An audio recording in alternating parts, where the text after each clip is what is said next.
So here we have something quite special that I've picked up. This is a 1905, I think, Edison Gem, Model C. These were the precursor to gramophones and ran music via these wax cylinders. This machine can only play 2-minute cylinders, which are commonly known as gold moulded records if they're from Thomas Edison's company that I can't actually remember the name of at the minute. But there was other companies such as Edison Bell, which was in the UK, Electric Records and various others. I won this in an auction a couple of days ago. I've just had this horn manufactured for me because the original is a little big and doesn't actually fit on this gramophone, this phonograph without a proper horn crane, which I don't have. So we're going to go and see how it works. So we're going to be playing this. I believe this is from 1904. It's a very simple little device. It's got a single spring motor inside. Tiny little thing compared to the HMV 157 that it sits on. Goes via a drive belt onto this pulley. It was modelled sort of after lathes at the time, where at the back it's got a small half screw that you can see there that engages on this large drive and basically shifts it along at a set speed.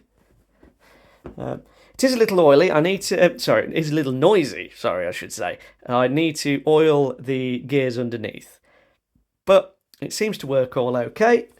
And let's have a listen. Try and do this one-handed now.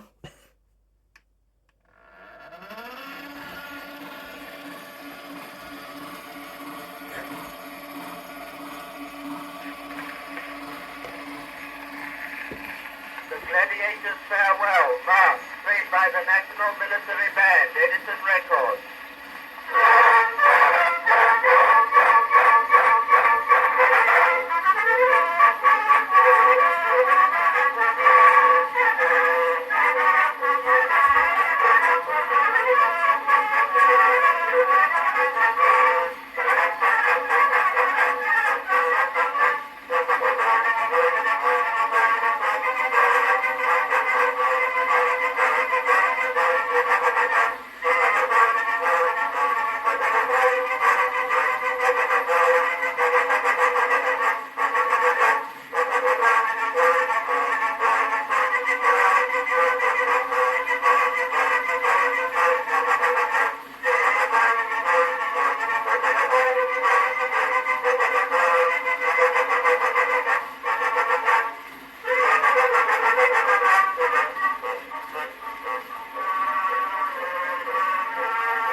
So there we are. Back in the day of 1890s and potentially even 1880s, this was the first ever recorded media that people would have ever heard. And you can find some amazing, what they're called, cylinders that have got some very famous people talking, such as Thomas Edison himself, Florence Nightingale, Ernest Shackleton, and to me, I find that absolutely fascinating. The records themselves were, at least these types, were made out of hard, durable wax. Some of these, if they're kept in damp conditions, unfortunately go mouldy, and that's because of the bacteria and fungus off of your fingers reacting with and eating the beeswax that is in these records.